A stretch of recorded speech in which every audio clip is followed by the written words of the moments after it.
باواز بلند صلوات۔ اللہم صلی علی محمد وآل محمد۔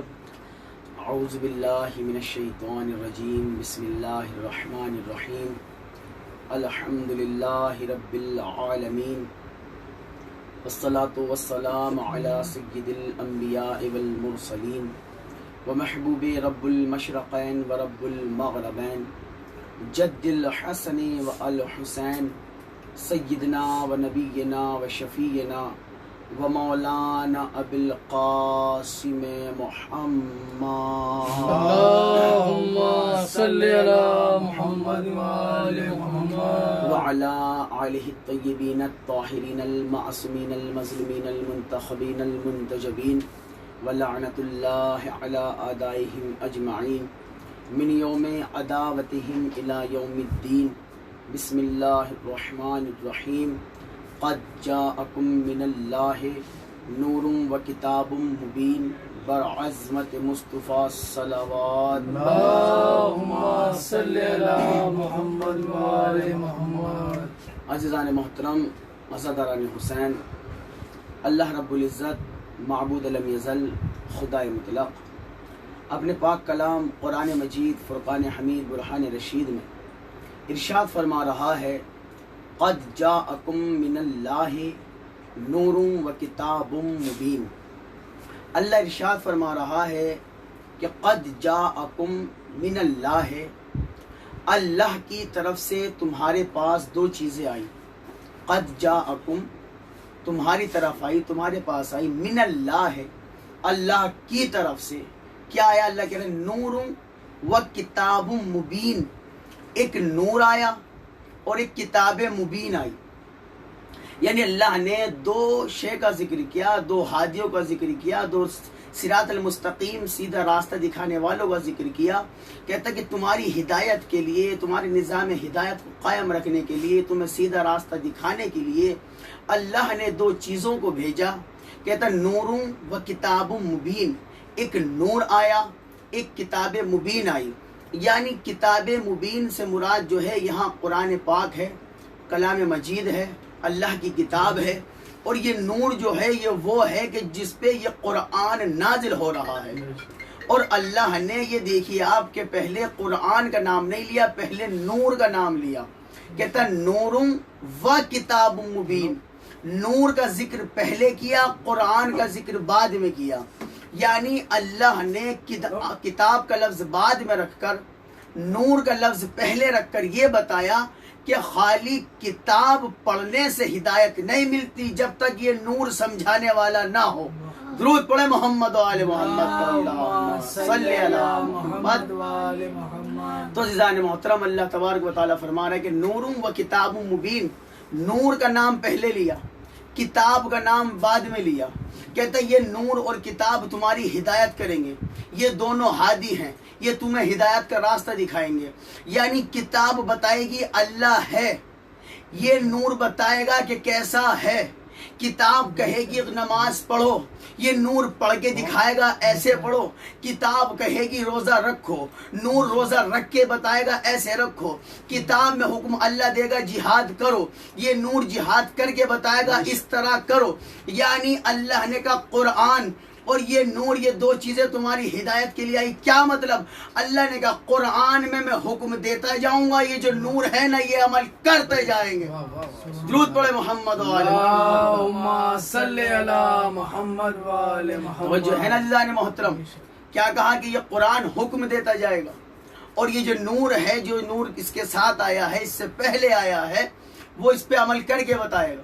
اب دیکھیے اللہ نے کہا کہ دو چیزیں آئی، اب اس کا جو رسول ہے، اس کا جو حبیب محمد مصطفیٰ صلی اللہ علیہ وآلہ وسلم، اللہم صلی علی محمد وآل محمد، انہوں نے بھی جاتے وقت کیا کہا تھا؟ انی تارکم فیکم الثقلین کتاب اللہ و اطرت اہل البیت۔ دو چیزیں اللہ نے کہی تمہاری طرف آئی ہدایت کے لیے، اور رسول نے بھی کہا کہ میں تمہارے درمیان دو گراں قدر چیزیں چھوڑ کے جا رہا ہوں۔ اللہ نے بھی کہا تھا دو بھیجی ہیں، اور رسول کہہ رہے ہیں میں دو چھوڑ کے جا رہا ہوں۔ ایک کیا کہا؟ قرآن کتاب اللہ پھر کہتے ہیں وَإِتْرَتِي أَهْلَ الْبَيْتِ، اور میری اہل بیت۔ اللہ نے کہا دو چیزیں میں نے بھیجی تمہاری ہدایت کے لیے۔ رسول کہہ رہے دو چیزیں میں چھوڑ کے جا رہا ہوں تمہاری ہدایت کے لیے۔ اب رسول کا جملہ کیا تھا؟ قرآن اور اہل بیت۔ کیا کہتا؟ قرآن اور اہل بیت میں چھوڑ کے جا رہا ہوں۔ کیا کہتے ہیں؟ انی تارکم فیکم الثقلین، میں تمہارے درمیان دو گرا قدر چیزیں چھوڑ کے جا رہا ہوں۔ تمہارے درمیان چھوڑ کے جا رہا ہوں میں، تمہارے درمیان میں دو چیزیں۔ اب ذرا حدیث پہ غور کریں، کیا کہہ رہے؟ میں تمہارے دو چیزوں کو، میں الگ تم الگ، یہ دو اور۔ کیا کہا رسول نے؟ میں چھوڑ کے جا رہا ہوں تمہارے درمیان میں، چھوڑ کے جا رہا ہوں۔ کیا چھوڑ کے جا رہا ہوں؟ قرآن اور اہل بیت، یعنی میں اور ہوں تم اور ہو۔ ہائے ہائے، کیا میں چھوڑ کے جا رہا ہوں تمہارے درمیان، تم اور ہو میں اور ہوں، یعنی امت نبی جیسی نہیں ہو سکتی، نبی امتیوں جیسا نہیں ہو سکتا۔ درود پڑھے محمد و آل محمد صلی اللہ محمد۔ توجہ ہے نا عزیزان، میں تمہارے درمیان۔ اب یہ کہنا رسول کا، رسول اور ہے، جن کے درمیان چھوڑ کے جا رہا ہے وہ اور ہے، جو چھوڑ کے جا رہا ہے وہ اور ہے۔ اب کیا کہا؟ قرآن اور اہل بیت۔ کہا کیا؟ ان دونوں کا دامن تھام کے رکھنا تو ہرگز گمراہ نہیں ہوگے۔ اور یہ ایک لفظ اور رسول نے کہا تھا، یہ دونوں گرا قدر چیزیں ہیں، یہ دونوں بھاری چیزیں ہیں، یہ دونوں بڑی معتبر چیزیں ہیں۔ کیا مطلب؟ جتنا معتبر قرآن اب اتنے معتبر اہل بیت، جتنے باعظمت قرآن اتنے باعظمت اہل بیت، جتنا پاک و پاکیزہ قرآن اتنے پاک و پاکیزہ اہل بیت۔ یعنی اگر قرآن رحمت تو اہل بیت بھی رحمت، اگر قرآن عالمین کے لیے شفا یاب ہو تو اہل بیت کے در سے بھی شفا ملے گی۔ کیا مطلب؟ اب قرآن کے لیے اللہ نے کہا الف لام میم ذالک الکتاب لا ریب فی، یہ جو قرآن ہے نا، یہ جو کتاب ہے نا، یہ لا ریب ہے، یہ لا ریب ہے، اس میں کوئی شک نہیں، اس میں کوئی شبہ نہیں۔ تو قرآن ہے لا ریب۔ رسول نے کہا ہے میں دو گرا قدر چیزیں چھوڑ کے جا رہا ہوں۔ اگر قرآن لا ریب تو اہل بیت بے عیب۔ قرآن لا ریب، اہل بیت بے عیب۔ قرآن نے کہا ہدی للمتقین، یہ متقین کے لیے ہدایت ہے۔ اب قرآن ہے اگر متقین کے لیے ہدایت، قرآن ہدی للمتقین تو اہل بیت امام المتقین۔ اگر قرآن شفا دے مومنین کو، قرآن سے اگر شفا ملے ایمان والوں کو، تو اہل بیت بھی تو ایسے ہوں کہ جن کے ہاتھ میں شفا ہو۔ بھائی ہاتھ کیا چیز ہے؟ اہل بیت کا در دیکھنا ہو، کربلا کی خاک دیکھ لو، ہاتھ دور کی بات ہے، ان کی تو خاک میں شفا ہے۔ یوں کہوں کہ جو تھے فنا شکار بقا مانگنے لگے، جو لا علاج تھے وہ دوا مانگنے لگے۔ خون حسین پاک کی تاثیر دیکھیے، کرب و بلا سے لوگ شفا مانگنے لگے۔ اللہم صلی علی محمد و آل محمد۔ توجہ ہے نا عزیزان محترم، یعنی جیسی باعظمت کتاب قرآن ہے ایسے ہی باعظمت اہل بیت ہیں۔ دیکھیے اللہ کا ایک گھر ہے جس کا نام ہے بیت اللہ، کعبہ۔ اب اسے کہتے ہیں خدا کا بیت۔ اسے حضرت ابراہیم نے تعمیر کیا، اور حضرت ابراہیم کو اللہ نے حکم دیا قرآن میں کہ اے ابراہیم ہمارے گھر کی صاف صفائی کرتے رہنا، اس میں دھول مٹی نہ جمنے پائے، اس کی صفائی کرتے رہنا، اسے پاک و پاکیزہ رکھنا، اسے صاف ستھرا رکھنا۔ یہ ہے خدا کا بیت جسے اللہ کہہ رہا ہے کہ ابراہیم اسے پاک و پاکیزہ رکھنا۔ میں کہوں یہ ہے خدا کا بیت جسے پاک و پاکیزہ رکھے حضرت ابراہیم۔ بھائی جس کے گھر کی پاک و پاکیزہ رکھنے کی ذمہ داری اللہ اپنے گھر کی ذمہ داری حضرت ابراہیم کو دے دے، وہ ہے خدا کا بیت۔ بھائی اہل بیت کیا ہوئے کہ جس کی ذمہ داری پاک صاف کرنے کی نبی لے لے، وہ خدا کا بیت ہے۔ جسے پاک و پاکیزہ رکھنے کی ذمہ داری خود اللہ لے لے، وہ رسول کے اہل بیت ہے۔ درود پڑھے محمد و آل محمد۔ اللہم صلی علی محمد و آل محمد۔ توجہ ہے نا عزیزان محترم، اس لیے رسول نے کہا تھا قرآن اور اہل بیت دونوں کا دامن تھام کے رکھنا، کیوں قرآن بتاتا جائے گا۔ قرآن میں اللہ نے خود ارشاد فرمایا تبیان لکل شیء کہ ہم نے اس قرآن میں ہر شے کا واضح طور پہ بیان کیا ہے. تبیان کہتے ہیں کھول کے بیان کر دینے کو، واضح کر کے بیان کر دینے کو. یعنی جب قرآن میں اللہ کہہ رہا ہے کہ ہم نے اس میں ہر شے کا بیان رکھا ہے تو یہ اس بات کی دلیل ہے کہ اس میں امام حسین کا ذکر بھی ہوگا، پھر اس میں علی کا ذکر بھی ہوگا، اس میں پنجتن پاک کے فضائل بھی ہوں گے. جب اللہ کہہ رہا ہے کہ قرآن میں نے ہر شے کا بیان رکھا تو یہ اس بات کی دلیل ہے اس میں قرآن میں نوحہ بھی ہوگا، قرآن میں رونا بھی ہوگا، قرآن میں امام حسین کی عزاداری بھی ہوگی. اب دیکھنا ہے کہ قرآن میں عزاداری ہے یا نہیں، قرآن میں نوحہ ہے یا نہیں، قرآن میں رونا ہے یا نہیں. تو خدا کی قسم قرآن میں جہاں اللہ نے حضرت آدم کا ذکر کیا، جنت سے نکالا، حضرت آدم اب کرتے کیا ہے کہ روتے تھے، اتنا روتے تھے. حضرت آدم روتے تھے، ادھر اماں حوا رو رہی ہے، ادھر حضرت آدم رو رہے ہیں. بھائی توجہ رکھنا، بھائی حضرت آدم رو رہے ہیں، ادھر اماں حوا رو رہی ہیں. اب حضرت آدم علیہ السلام نے دنیا میں آتے رونا شروع کیا اور سالوں تک روتے رہے. یہ ہے رونا. اب حضرت نوح کا ذکر اللہ نے قرآن میں کیا، اور حضرت نوح کا نام تاریخ میں اگر آپ دیکھیں تو نوح نہیں ہے. حضرت نوح کا نام ہے عبد الغفار یا عبد الستار یا عبد الرزاق یا سقن. تاریخ میں کتنے نام حضرت نوح کے ہیں؟ نوح نام نہیں تھا.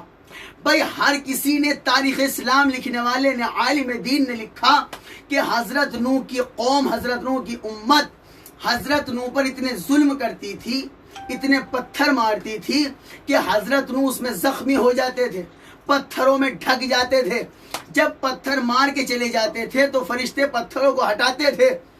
اب حضرت نوح کو نوح اس لیے کہا کہ حضرت نوح اپنی مظلومیت کا ذکر، اپنی مظلومیت کا نوحہ گلیوں میں، چوراہوں میں پڑھتے تھے. اللہ نے عبد الغفار کہہ کے ذکر نہیں کیا، عبد الستار کہہ کے نام نہیں لیا. اللہ نے کہا یا نوح، اے میرے نوحہ پڑھنے والے نبی. اور ایک جگہ اللہ خود حضرت نوح سے کہہ رہا ہے شرع لکم من الدین. اللہ اپنے حبیب سے کہہ رہا ہے میرے حبیب ہم نے آپ کو وہی راستہ اختیار کرنے کے لیے کہا، وصیت کی ہے جو ہم نے حضرت نوح کو شریعت دی تھی. یعنی شریعت کا آغاز ہوا حضرت نوح سے اور رونا شروع ہوا حضرت آدم سے.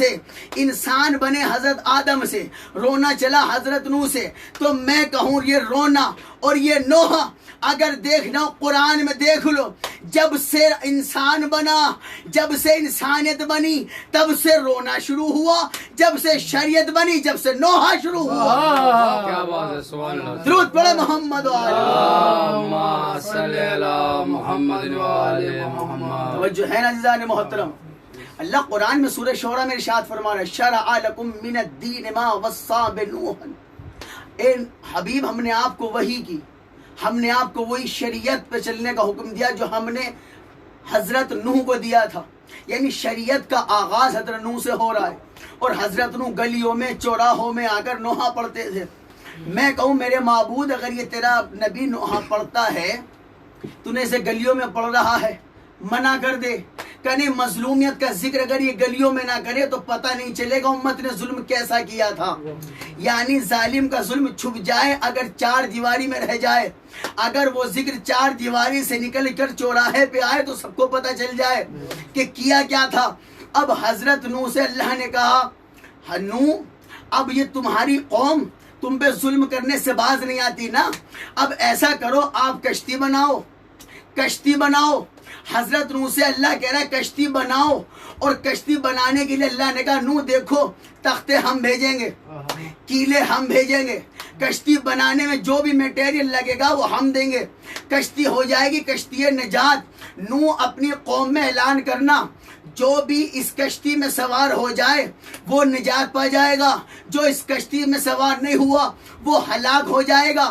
حضرت نوح نے کشتی بنائی، تختے لگانا شروع کیے، کیلے لگانا شروع کی، کشتی مکمل نہیں ہوتی، کشتی مکمل نہیں ہوتی. فنزل جبرائیل، جبرائیل نازل ہوئے، 5 کیلے لے کر آئے. حضرت نو کہتے یہ لگائیے کشتی مکمل ہو جائے گی. حضرت نو نے کہا میں کیلے ٹھوک ٹھوک کے تھک گیا ہوں, کشتی مکمل نہیں ہو رہی. حضرت جبرائیل نے فرمایا اللہ فرما رہا ہے یہ 5 اور ہیں. اللہ فرما رہا ہے جو کیلے آپ نے لگائی وہ اور ہیں, جو 5 میں لے کے آیا ہوں یہ اور ہے. اب جو حضرت نو نے دیکھا تھا کیا, 5 کیل تھی, 5 کیلوں پہ ایک پہ لکھا تھا محمد, ایک پہ لکھا تھا علی, ایک پہ لکھا تھا جناب فاطمہ الزہرا, ایک پہ لکھا تھا حسن, ایک پہ لکھا تھا حسین. حضرت جبرائیل نے حضرت نو سے کہا اللہ کا حکم ہے یہ 4 کونوں میں لگاؤ, ایک درمیان میں لگاؤ, 5 پنجتن کے نام کی کیلے کشتی میں لگاؤ, کشتی بن جائے گی. میں کہوں 5 کیلے پنجتن کے نام کی, جیسے ہی کشتی نومائی کشتی بن گئی. اس سے پہلے نہیں بنی, یہ اس بات کی دلیل ہے اگر پنجتن کا آسرا ہو نبیوں کی کشتی نہیں بنتی, امتی کی بات ہی کیا ہے. بھائی 5 کا آسرا نہ ہو, 5 کا وسیلہ نہ ہو تو نبیوں کا کام نہیں چلتا, امتی کی اوقات کیا ہے.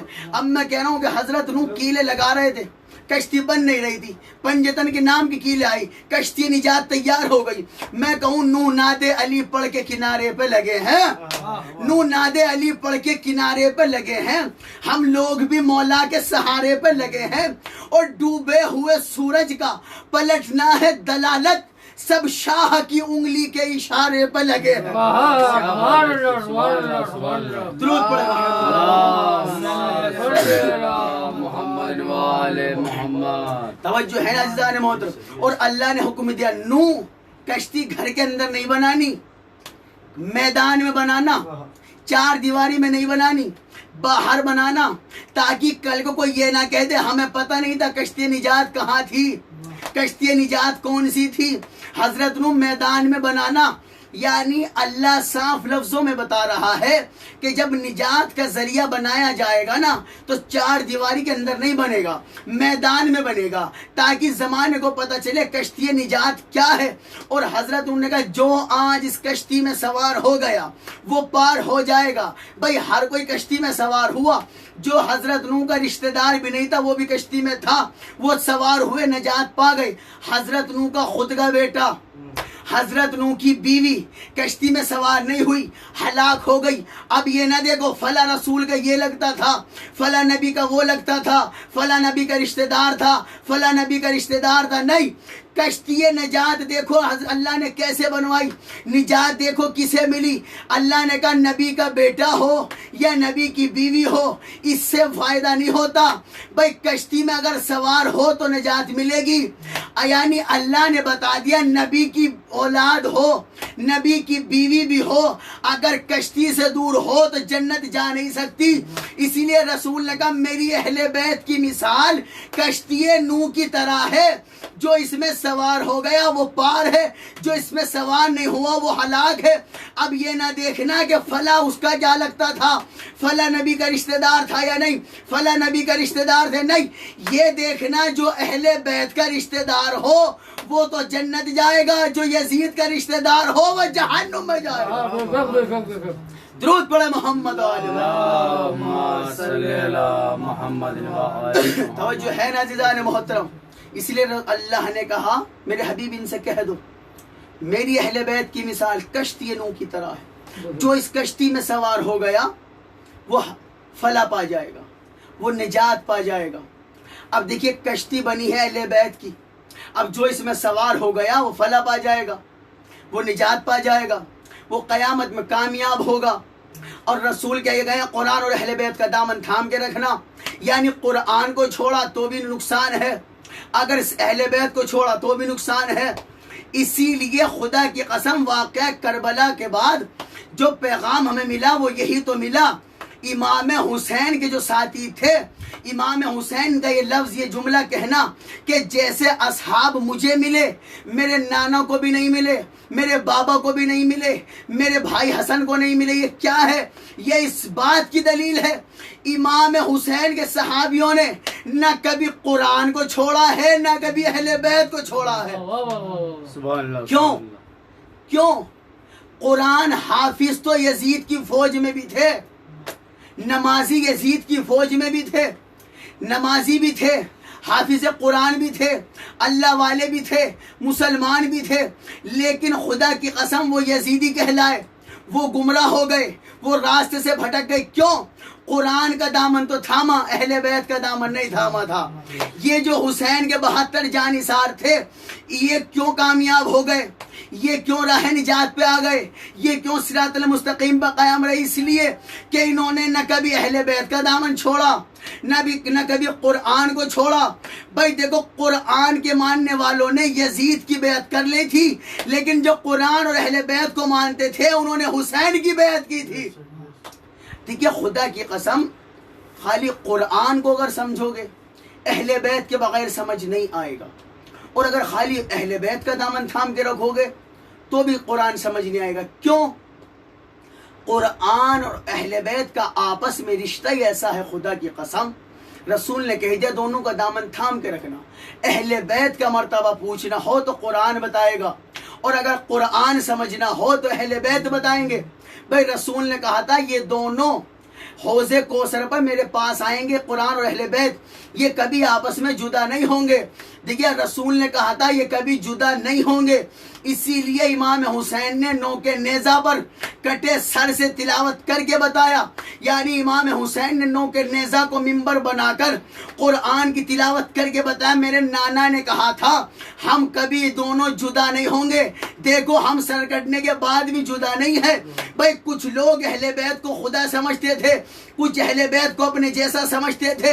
امام حسین نے دونوں عمل خدا کی قسم کر کے بتا دیے، دونوں کا جواب امام حسین نے دے دیا۔ سجدے میں سر کٹایا، نو کے نیزہ پہ قرآن سنایا۔ کیا مطلب؟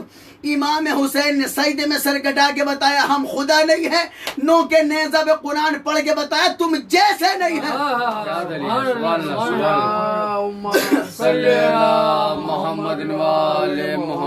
جو ہے عزیزان محترم، اسی لیے کہا نو کے نیزہ پہ قرآن پڑھا، خدا کی قسم۔ کیوں؟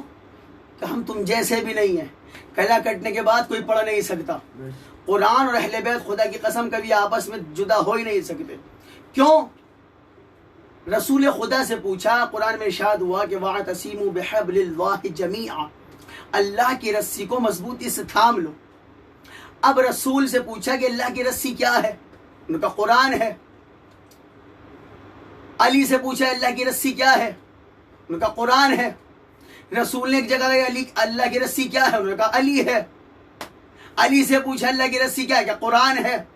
بھئی مطلب کیا یہ دو چیزیں ہو گئی؟ نہیں، رسول واضح لفظوں میں بتانا چاہ رہے ہیں اگر قرآن کو جسم میں دیکھنا ہو تو علی بنتا ہے، اگر علی کو قرآنی شکل میں دیکھنا ہو تو پھر یہ قرآن بنتا ہے۔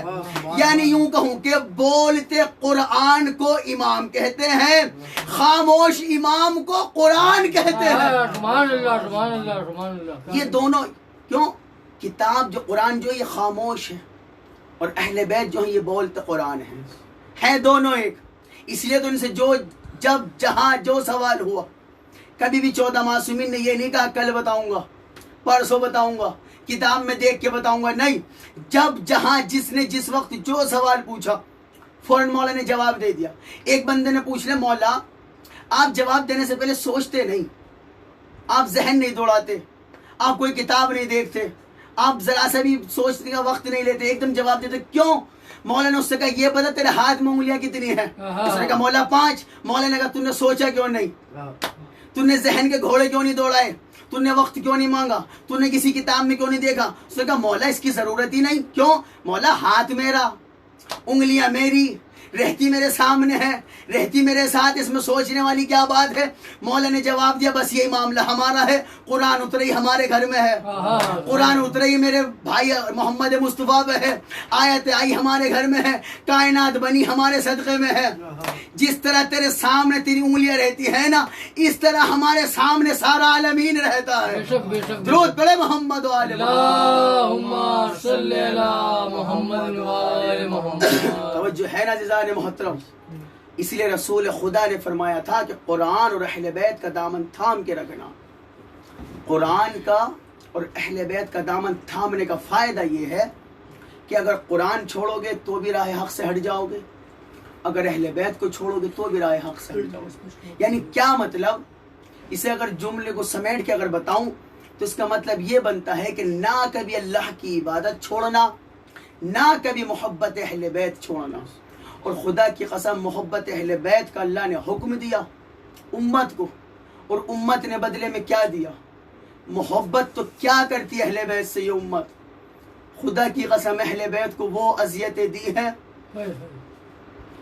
کہ جناب فاطمہ الزہرا سلام اللہ علیہ کا جملہ ہے کہ مجھ پہ وہ مصیبتیں ڈھائی گئی ہیں، اگر روشن دن پہ پڑ جاتی نا تو وہ دن رات میں بدل جاتے۔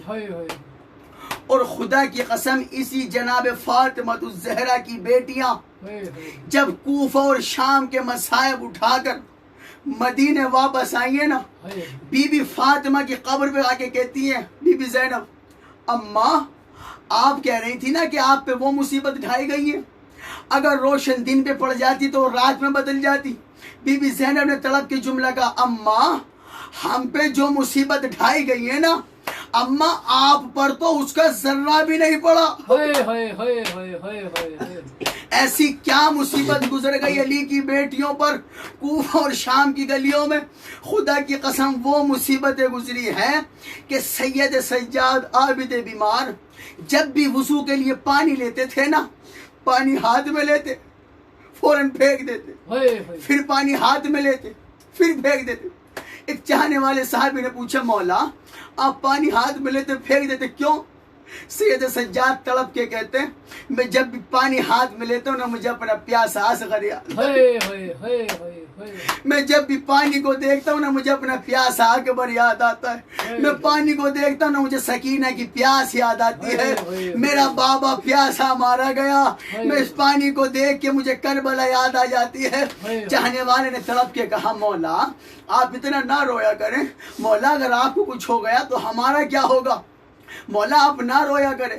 سید سجاد نے تڑپ کے کہا، ایک بات بتا، جناب یعقوب کا ایک بیٹا گم ہو گیا تھا نا، ذبح تو نہیں ہوا تھا نا؟ جناب یعقوب اتنا روتے تھے کہ آنکھوں کی روشنی چلی گئی تھی، کمر جھک گئی تھی۔ انصاف سے بتا، جناب یعقوب کا ایک بیٹا گم ہو گیا تھا، جناب یعقوب اتنا روئے، میرے سامنے میرے 18 بھائیوں کو کسی کے بازو کاٹ گئے، کسی کے گلیجے میں برچھی لگی ہے، کسی کے گلے میں تیر لگا، کئی میرے بھائی کی لاش کے ٹکڑے ٹکڑے ہوئے، اب بتا میں رو نہیں تو کیا کروں؟ صحابی نے تڑپ کے کہا، مولا شہادت تو آپ کے گھر کا ورثہ ہے نا، مولا یہ کوئی نئی بات تو نہیں نا؟ مولا آپ کے تو بابا کو شہید کیا گیا، مولا آپ کے دادا کو شہید کیا گیا، اگر آپ کے بھائیوں کو شہید کر دیا مولا کوئی نئی بات تو نہیں؟ مولا یہ تو آپ کے گھر کی میراث ہے، شہادت تو آپ کو ورثے میں ملی ہے۔